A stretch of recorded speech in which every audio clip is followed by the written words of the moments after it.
Hello guys, and welcome to episode 2 of Learning Sim Racing. Here on episode 2, we are going to be covering a topic that will see us going out to the track this time. However, it is going to be one of the more fundamental skills that you need to have whenever you're going to try and increase your speed on the track. And that is learning a track and a car. Now, this episode is going to be a little different from the first one, obviously, with this lesson being on something that does take you out onto the track. It will have split between the B-roll. You will have random B-roll of racing and driving within Sims, paired with actual times of being on track. That way you have a visual explanation to go with it. So that is something you can expect from this point on. But with that, I'm your host for this series, Nightlock. Let's go down to the track and learn some sim racing. Now, whenever I discuss how I like to learn a car and a track, I have to bring up something that I call the 4 sections of practice. The 4 chapters, if you want to call it that.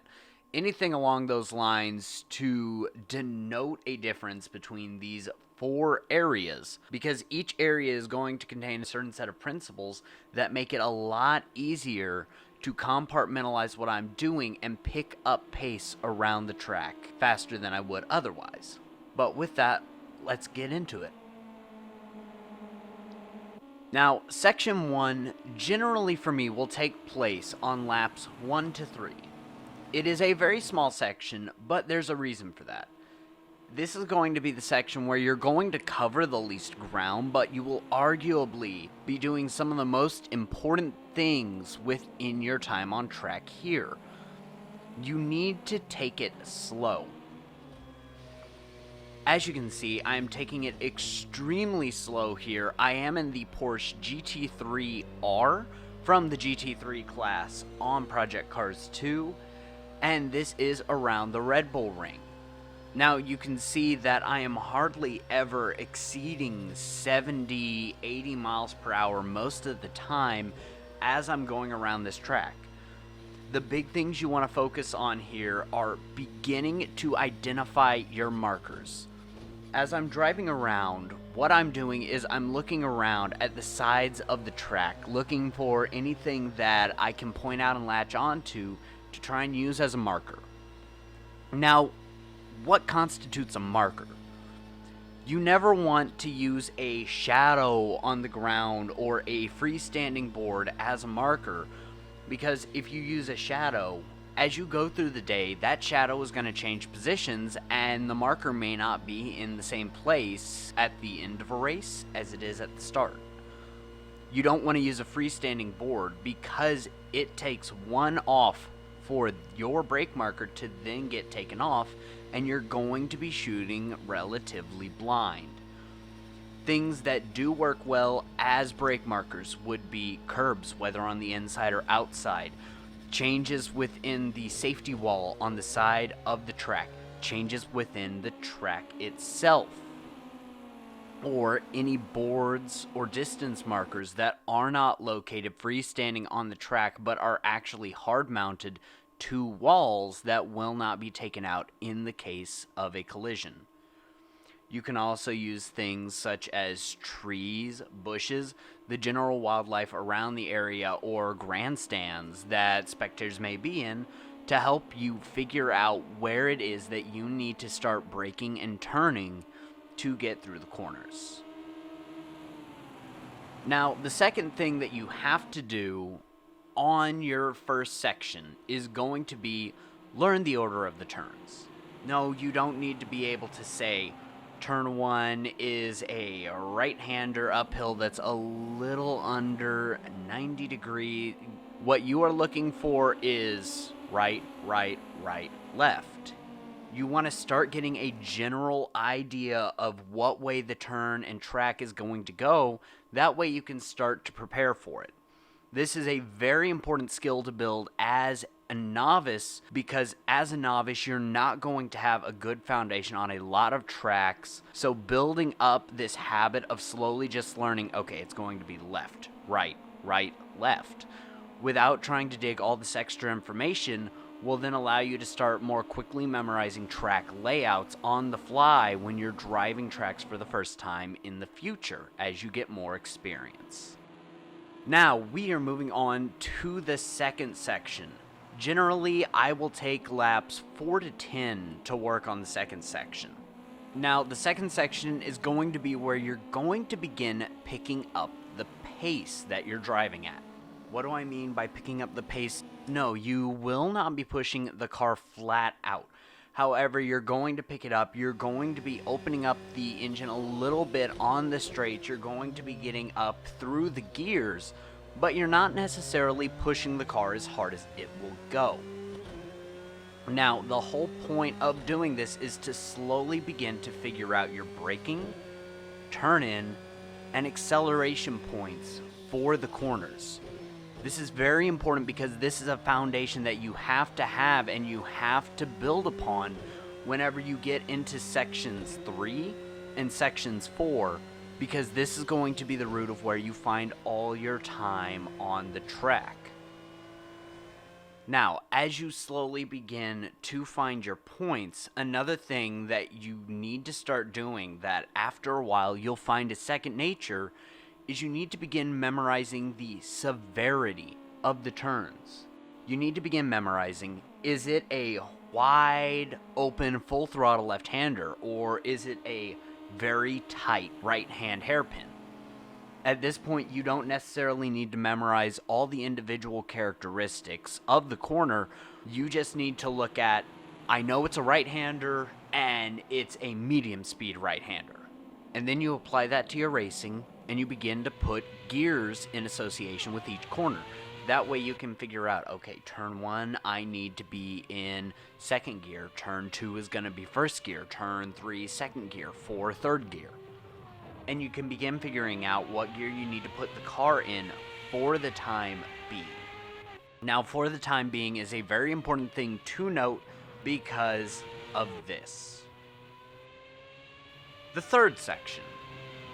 Now, for me, the third section generally consists of laps 11 to 25. However, there's one very important reason why this will vary, and we will get to that. First, though, when you get to the third section, the first thing that you want to do is to really begin to learn how the car is going to feel while being pushed. And I do mean pushed, driven as hard as you can. Once you've learned how the car feels when it's being pushed, this is when you can begin making changes to the tune. Now, if you are not a tuner, then you don't need to worry about this. You can skip this entire section and move on to the final point of the third section. If you are either a tuner or you are planning on learning to tune, then this is something that you need to keep in mind. Remember how at the beginning of the third section I told you that it generally lasts laps 11 through 25 for me? Well, the more changes you make to the tune, the longer the third section is going to go on. This is an important thing to note, as a lot of people like to try and rush through the tuning process, and so they come out with a tune that they don't actually know how it feels or understand what they've done to the car because they've pushed through so fast. They haven't actually felt the difference in what the car is doing. Generally, anytime that you make a change to the tune, you want to make sure that you are changing one, no more than 2 things at a time. Like you may want to change the front anti-roll bar, or you may want to change the rear wing, or the diff, or the tires. However, limit it to 1 thing per alteration of the tune. You will thank me for that advice later.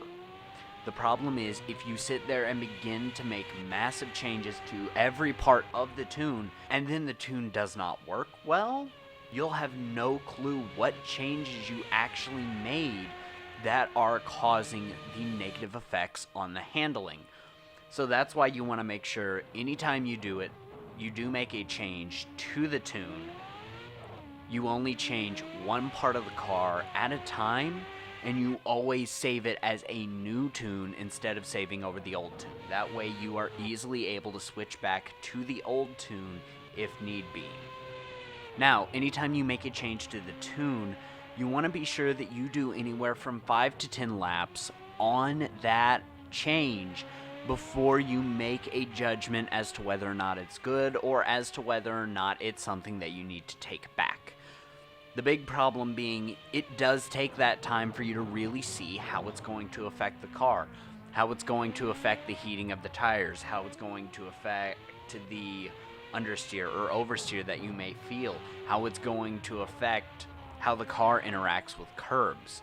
Because if you do one lap, go in and decide you don't like the change and throw it away, you have no clue if that was a one-off incident that made you not like it, or if that is going to be a consistent issue from that point on. And that is part of where you get so many misconceptions with tuning, is because people make small changes and then instead of putting in laps, they will try 1 or 2 laps, decide they don't like it, go off, and they'll tell their friends about what that bit of tuning did, how it didn't help.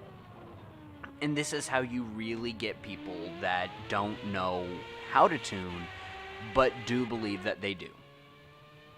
Now, with that being said, I myself am not an expert tuner, in the slightest. I'm competent enough that I am more than comfortable taking my own tunes into races, but I am not confident or comfortable with giving someone else one of my tunes to have them drive. So, while I may make that comment, having a bit of dig at people that believe they know what they're doing, I'm also somewhat in the same boat, and this is something that I realize. If you all would like to have a good source of information for you to learn how to tune, there is an awesome video series online that covers the basics of how to tune each portion of a car, and I will leave that linked in the description down below. Okay, and finally, the last part of the third section is going to be, you need to finalize your braking, turn-in, and acceleration points. Now, this does expand out a little bit more to things not said, because obviously you're going to have steps such as you begin to fully master and memorize the amount of steering angle and lock that you're going to be putting in to try and turn the car around. But by this point, you should have your tune dialed in, and you should be putting the final laps up in the third section. Your tune should be finished, complete, ready to go to the track, and you are just putting the last bit of polish on where your points are for the track. Once you've finished up that, we're moving on to Section 4. Now, Section 4 for me, if I'm not tuning, generally comes around lap 26, and this is going to extend on from this point until we are at the race. At which point, then we're going to hit a new track, and this entire cycle will start over. Now, for the fourth section, this is where you're going to finish memorizing how the car feels, learning every detail about how it acts at any given point on track. This is also going to be the point where you find that you need to start running practice laps, not just necessarily on race trim, but also on quali trim. You need to start loading up the car with only 2, 3, 4 laps of fuel, and possibly start look at restricting some of the different parts of the car that may be restrictable, whether or not that is going to be a radiator, whether or not that's going to be brake ducts, anything you can to try and get the last little bit of speed out of the car if you're running a series that allows you to swap tunes in between qualifying and race. If you're running a series that has Parc Fermé rules set in place, then all you need to worry about changing is going to be your fuel levels and tire pressure. But you need to make sure you start running practice laps in both a race trim and a qualifying trim. That way you're prepared once race day comes to not only be able to run the laps once the green is fallen, but also be able to put in the time to get you up towards the front for a good start. This is also where you will start practicing on intermediate or wet tires, just in case there may be some unexpected rain in the series. Now, luckily, this is something that you normally will know if you need to prep for, because it will either state that it's going to be dry or wet, or it may state that there is a chance. If it's going to be wet, or if there's a chance it could be, then you need to start putting in the laps, getting in wet practice, and begin making a tune specifically for a wet track. Now, the last thing that you're going to be doing in the fourth section, and this should be going on right up until you step out onto track for qualifying, is fully memorizing the track layout and your points, putting the absolute final finishing touches on it, polishing everything up. That is the last thing you're going to do. You should absolutely be able to drive the track competently in almost any condition. I'm not saying that you should be the next Michael Schumacher or Fernando Alonso or Lewis Hamilton out on track. However, you should be able to consistently run it competently and put down at least decent times for you. You should also be able to drive it in such a way that if you aren't competitive, you aren't a danger to others on the track and are able to keep the car composed and under control, even if you can't keep up with or battle with the other drivers in the series. So, in summary, there are 4 sections of practice that you need to look at. In the first one, it's going to be the first 3 or so laps. You want to take it slow, begin to identify your markers on track for braking, turn-in, and acceleration, and also learn the order of the turns. You have the second section after that, which is roughly the next 6 or so laps, where you're going to begin picking up pace, begin to close in on what your braking, turn-in, and acceleration points are, and beginning to learn the severity of the turns as a whole.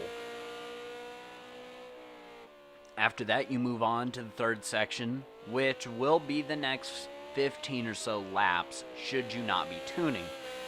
If you do decide that you yourself are going to be working with a tune, then this is going to expand the length of this section by quite a bit. You're going to begin learning how the car feels while being pushed hard, and after that, you will use that information to begin making subtle changes to the tune. You want to keep all the changes one at a time, save over to a new file, not over your old tune, and give 5 to 10 laps between each adjustment before you make a decision. Again, link in the description for a tuning guide that you can watch. It's a full playlist on YouTube. And finally, in the third section, is you begin to finalize all of your points: braking, turn-in, and acceleration.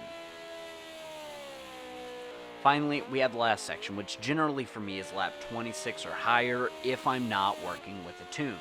This is when you're going to finish memorizing the feel of the car. By that point, you should be able to tell someone else how to drive that car should they sit down and use that tune for the first time, and you should be able to guide them through how it's going to act blind, and they should not be surprised by anything it does.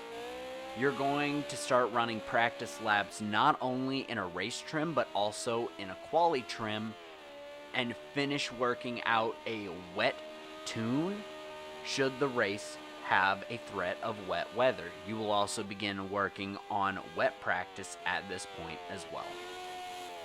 Finally, the last thing is you are going to fully memorize the track layouts and points well enough that you can consistently run times without getting in the way of others and without being a hazard on track. That means without running off track constantly, without spinning your car consistently going into corners, and without overshooting your braking point on every other corner that you come up to. Anyways, guys, I hope you all enjoyed this second episode of Learning Sim Racing. I'm actually having a lot of fun making this series. Honestly, it's been a while since I've had a reason to just sit down and drive in sims and race in sims for fun for a while. So this has been a great change for me because it's given me a new reason to come in, sit down, and play this. It also gives me the ability to sit down and try and share some of what I've learned through the past few years of sim racing with you guys. So with that in mind, if you guys are enjoying these videos, then go ahead and leave a like, subscribe if you'd like to keep up to date with whenever a new video comes out. All the videos in this series are going to be added to a playlist. You can check that playlist to find the first episode all about choosing which sim you want to go with. But with that being said, guys, I will see all of you next time in episode 3 of Learning Sim Racing.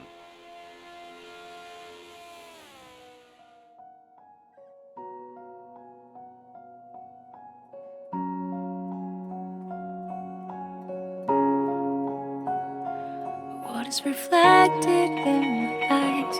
Another moonlight in a starless midnight. The showers on the people passing by. One is so small and the world's so wide.